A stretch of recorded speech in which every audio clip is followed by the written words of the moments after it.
প্রিয় দর্শক বন্ধুরা, উঠে আসছে আপার প্রাইমারি থেকে গুরুত্বপূর্ণ কিছু খবর আপডেট।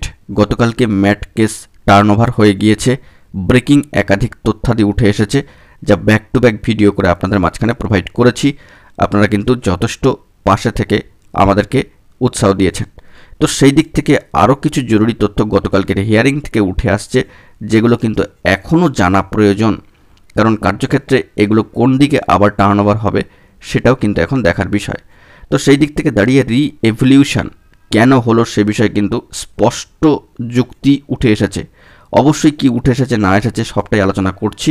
ভিডিওটিকে সম্পূর্ণ শেষ পর্যন্ত শুনে নিয়ে বুঝবার চেষ্টা করবেন, ভিডিওটিকে শেষ পর্যন্ত দেখে নেবেন, চ্যানেলটিকে সাবস্ক্রাইব করে সঙ্গে থাকবেন। চলুন কথাবার্তা না বাড়িয়ে আমরা আলোচনার মধ্যে প্রবেশ করে যাই। তো বন্ধুরা, সেদিক থেকে দেখতে গেলে গতকালকে দীর্ঘ শুনানি, বলা যেতে পারে অত্যন্ত কার্যকরী শুনানি হলো, এবং আপনাদেরকে জানিয়েছিলাম যে 18 তারিখেই কিন্তু মামলার একটা সমাপ্তির দিক বা সম্ভাবনার দিক নির্দেশ করছে।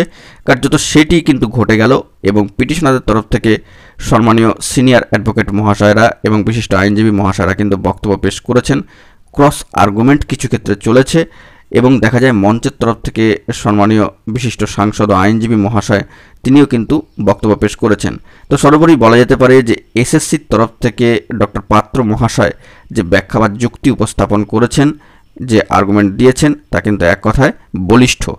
একাধার থেকে এই বিষয়টি কিন্তু উঠে এসেছে, এবং সেই দিক থেকে যে সমস্ত বিষয়ে ক্লারিফিকেশন দরকার ছিল তার মধ্যে আরও একটা গুরুত্বপূর্ণ যে টপিক বা ইস্যু, যে রি-এভলিউশন কার্যত সেটি কেন করা হলো, এ বিষয়ে কিন্তু এসএসসির সম্মানীয় আইনজীবী ডক্টর পাত্র মহাশয় যথেষ্ট বিস্তারিত স্পষ্টভাবে সবটা ক্লিয়ার করেছেন।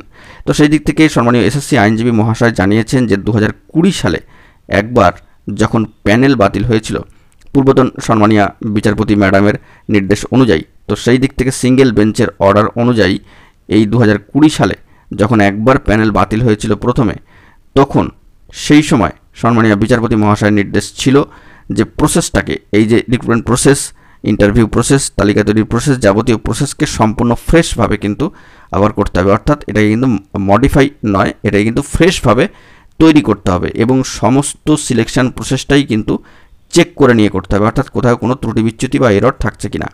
তো সেই দিক থেকে দেখতে গেলে যে এই যে প্রসেসকে সম্পূর্ণ চেক করে নিয়ে করা কিংবা সম্পূর্ণ ফ্রেশভাবে তৈরি করতে গেলে তো এই রি-এভলিউশনের দরকার হয়ে পড়ে। তো সেই দিক থেকে আরও একটি গুরুত্বপূর্ণ ব্যাখ্যা উঠে এসেছে যে এরপর টেট 2011 যারা পাশ করেছিলেন তাদের ডাটা তো ছিলই, তো সেক্ষেত্রে টেট সার্টিফিকেটের একটা ব্যাপার রয়েছে, কিন্তু 2015-র ক্ষেত্রে কোনো টেট সার্টিফিকেট ছিল না। তো কার্যত 2015 টেট সার্টিফিকেট না থাকার কারণে ওএমআর ছিল, এবং তাই কিন্তু চেক করেছে স্কুল সার্ভিস কমিশন বা এসএসসি, এবং তারপর বিষয়গুলি কিন্তু উঠে এসেছে। তো এটাই হলো বিষয় যে রি-এভলিউশনটা কেন করা হলো। রি-এভলিউশনের যে করবার যে ব্যাখ্যা বা স্পষ্ট যুক্তি, তা কিন্তু গতকালকে সবার কাছে স্পষ্ট হয়ে গিয়েছে কোর্টরুমে। তো এই বিষয়টি আপনাদের মাঝখানে তুলে ধরলাম। তো বিষয়টি বুঝতে পারছেন যে রি-এভলিউশনের যে প্রসেসটা বা এই যে প্রাসঙ্গিক বিষয়টি, তার বিষয়ে ক্লারিফিকেশান কার্যত দিয়ে দিল স্কুল সার্ভিস কমিশন, যে সম্মানীয় পূর্বতন বিচারপতি মহাশয়ের নির্দেশ সম্পূর্ণ প্রসেসকে কিন্তু ফ্রেশ করতে হবে, চেকিং করে নিতে হবে।